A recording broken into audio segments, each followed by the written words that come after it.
Disclaimer: the following discussion is provided for general informational purposes only.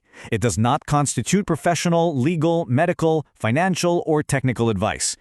Any opinions expressed are personal and should be independently verified before reliance or action. Ngayon, pag-usapan natin ang isang napakasaklap na trahedya sa Cebu City, ang landslide ng basura sa Binaliw. Oo, base sa ating material, nangyari ito sa hinaharap, sa taong 2026. Pero bakit natin kailangang pag-usapan to ngayon? Kasi isa itong matinding paalala sa mga panganib na dala ng mabilis na pagunlad ng ating mga syudad at, yung critical na pangangailangan para sa maayos na pamamahala ng basura. So alamin natin kung ano ba talaga ang nangyari, ano yung mga naging babala, ano yung sanhi, at syempre, yung mga aral na dapat nating pulutin. Para lang magkaroon tayo ng ideya kung gaano kalaki yung sakuna, isipin nyo to. Yung bundok ng basura na gumuho kasing taas ng isang 20-story building. Grabe, ganyan karaming basura ang bumigay ng sabay-sabay. Halika, simulan na nating himayin yung mga detalye. At alam nyo kung ano ang pinakamasakit? May mga babala sa huling mga segundo mismo.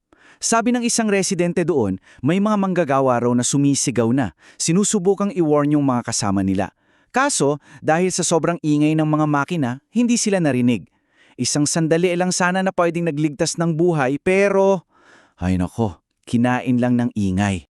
Okay, so balikan natin yung mismong sandali ng pagguho. Ito yung kwento kung paano gumuho ang isang bundok, hindi ng lupa at bato kundi ng basura na galing mismo sa atin. So, ito yung nangyari. Enero 8, 2026, mga bandang 4:17 ng hapon doon sa Binaliwaw Landfill sa Cebu. Isang dambuhalang tambak ng basura bigla na lang bumigay, gumuho, at nag-create ng isang nakakatakot na avalanche ng, basura. Dito nagsimula ang lahat. At grabe ang bilis ng pagragasa. Umabot daw sa 200 meters yung tinakbo ng gumuhong basura. Siyempre, lahat ng madaanan wasak, pati yung mga building at isang material recovery facility nasira. Pero ang pinakamalala, yung mga manggagawang nagtatrabaho doon, natabunan sila.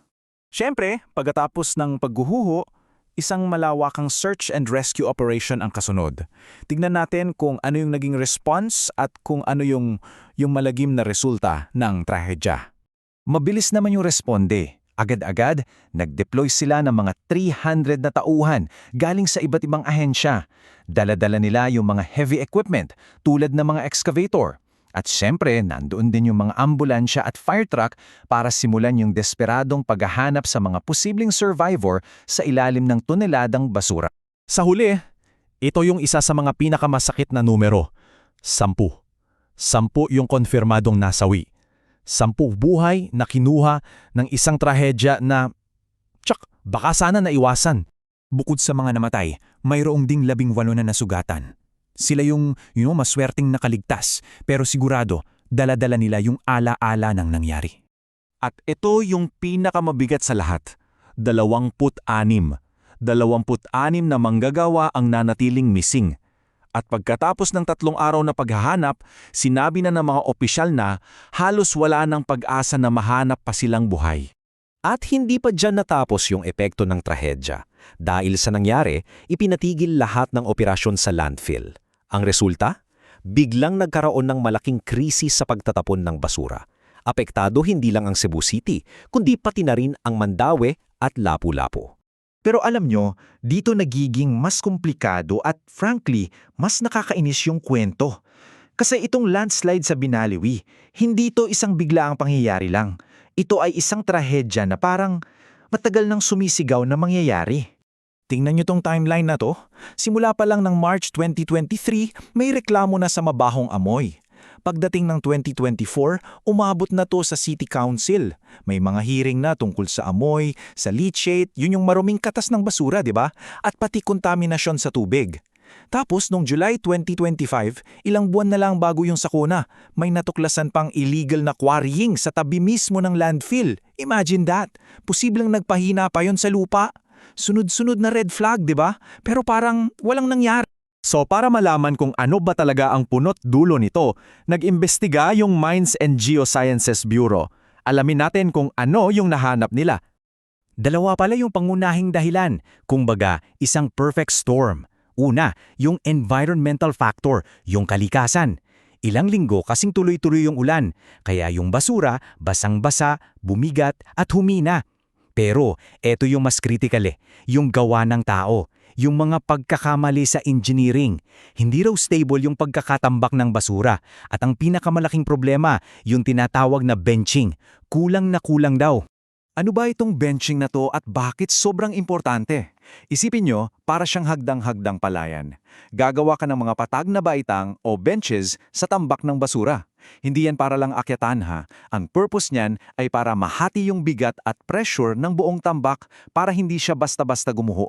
Sa Binaliwi, sa taas na 35 meters, kada 6 na metro lang may benching. Sobrang kulang nun para suportahan yung ganun kalaking bigat, lalo na nung binabad pa ng ulan.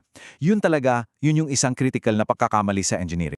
Sa huli, sa bawat trahedya, dapat mayroon tayong matutunan. So ano ba talaga ang aral na dapat nating tandaan mula sa nangyari sa Binaliw? Okay, buuin natin yung mga mahalagang punto. Una, malinaw na pinagsamang epekto ng malakas na ulan at malalang pagkukulang sa engineering, yung sanhi. Pangalawa, hindi to biglaan, sandamakmak na babala mula sa komunidad at mga inspektor ang nauna sa sakuna. Pangatlo, pinapakita nito kung gaano talaga kapanganib ang pag-manage ng basura sa mga siyudad nating palaki ng palaki. At dahil sa tindi ng nangyari, umabot pa sa Senado para magkaroon ng legislative inquiry. At ito talaga yung pinaka-crucial na aral. Ang mga ganito kalalaking infrastructure, lalo na yung mga high risk tulad ng landfill, ay nangangailangan ng mahigpit at tuloy-tuloy na pagbabantay. Hindi pwedeng itayo mo lang tapos pababayaan na. Kailangan ng proaktibong pagtugon sa bawat issue ng kaligtasan. Hindi yung aaksyon lang kapag huli na ang lahat. Kaya iiwan ko sa inyo ang tanong na ito. Paano ba mababalanse ng mga syudad yung kagyat na pangangailangan sa tapunan ng basura laban sa kaligtasan ng mga komunidad at mga manggagawa na hindi pwedeng ikompromiso? Dahil nasa paghahanap ng sagot sa tanong na yan, ang susi para masigurong ang mga trahedyang tulad ng sa Binaliw ay hinding-hindi na mauulit. If this discussion was enjoyed by you or valuable information was gained, please hit the like button, subscribe to the channel, turn on notifications, and share this video with others who might benefit from it. For more updates, in-depth discussions, and the latest content, stay tuned to the channel.